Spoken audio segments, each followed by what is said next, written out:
The idea for Out of the Cage came from a sort of morbid fascination of the First World War. I've always been fascinated with it. And the second was a bizarre occasion when I was reading a book on the First World War, and a window cleaner looked over my shoulder and said, "Oh, have you heard about Silvertown? My grandmother was involved in that." I was actually on the page about women war workers.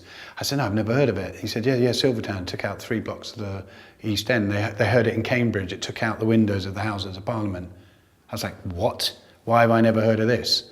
So I put the idea of striking, the personal stories of these women, and the explosion together. None of those existed apart from within the play. My name's Millie Finch, and I'm playing Jane Bias. I need to know who's with us.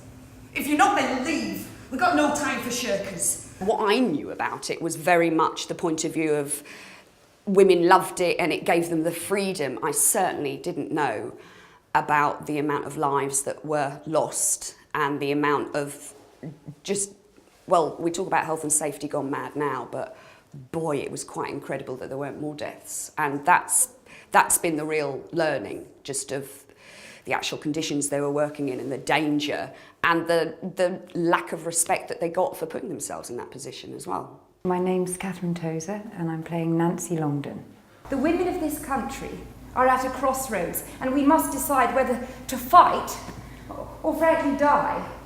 I think that she is in a very interesting position to be thought of as the villain simply because of the class system she's been born into, and she's obviously trying her absolute utmost to do what she can for the women. So in that respect, I do feel quite a responsibility to pull her off in a likeable, if quite flawed way. My name's Emily Horton and I'm playing Annie Castledine. Everyone, shame on them. She's kind of, I think, like the heart and soul and kind of representing a lot of the women that was in the factories at that time. So she's quite a joy to play, really. The bombs talk loud, the mines crash out, no trench there might withstand. Music and singing was extremely important to the women who worked in the munitions factories.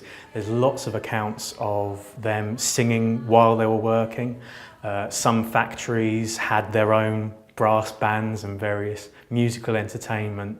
So it gives us that sense of time and place, but also it's about trying to couple with the stylistic and narrative journey that the piece goes on, because we go from a place of quite straightforward naturalism through kind of heightened hyper-real moments through to physical theatre, and so the music and the sound couple with that to take us on a journey and hopefully surprise us.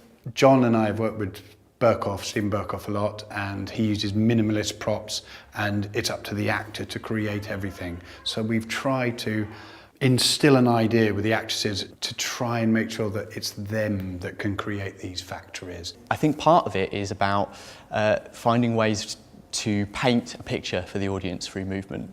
So in fact, in some ways, we literally do that. We draw the outline of a bomb as part of that process. So a lot of the work that we did was researching some of the actions and the kind of the nature of what that work was, perhaps where things are delicate, and particularly when they're dangerous or not so dangerous, and piecing bits together to create more of a choreographic depiction of that work.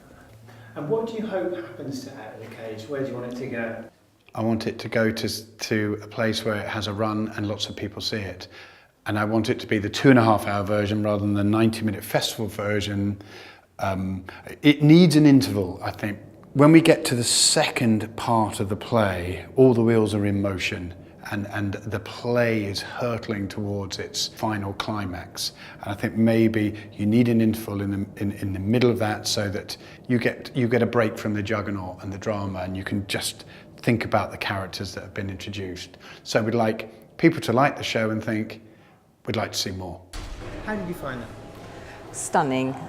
I felt they had us right in the atmosphere, right from the word go.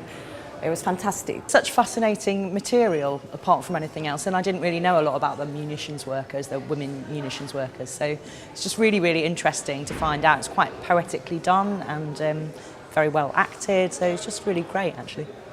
I thought it was very moving, very, very moving. And it's exciting in ways, and I think the cast was super, I really do.